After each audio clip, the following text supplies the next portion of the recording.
Κάποιοι τύποι απ' τα ξένα τροϊκά τους λέγανε, ήρθανε στην Ελλαδίτσα και αίματα τα φέρανε.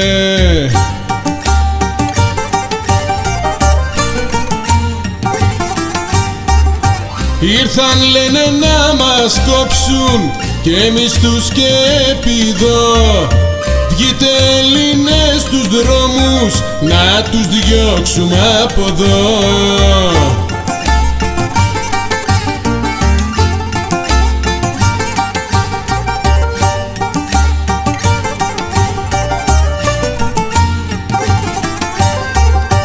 $1.500 παίρνεις, στο μισό θα μειωθεί, κι άμα τώρα θα υποφέρεις δεν τους καίγεται καρφί.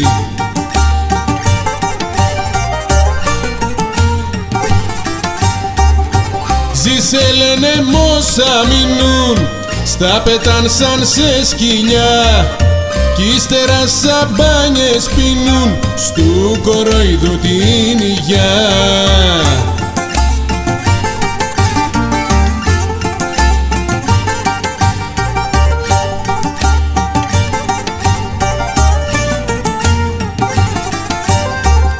Χρόνια τώρα μας τα περνάν κι όλοι μας μαδάγανε, κι ήρθαν τώρα να μας πούνε πως μαζί τα φάγαμε.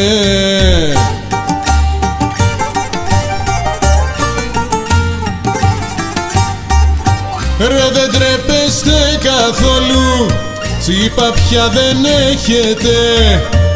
Αν ξεσηκωθούμε όλοι, τότε πια θα τρέχετε.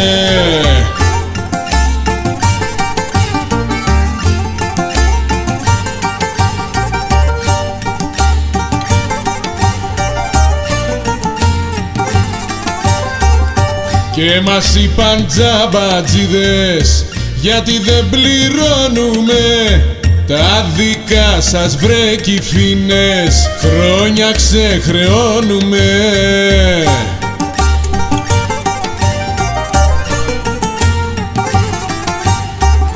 Πάρ' το αλλιώς λοιπόν σας λέμε, είναι μία συμβουλή, γιατί μύτη δεν θα μείνει αν θα μπούμε στη Βουλή. Αν θα μπούμε στη Βουλή.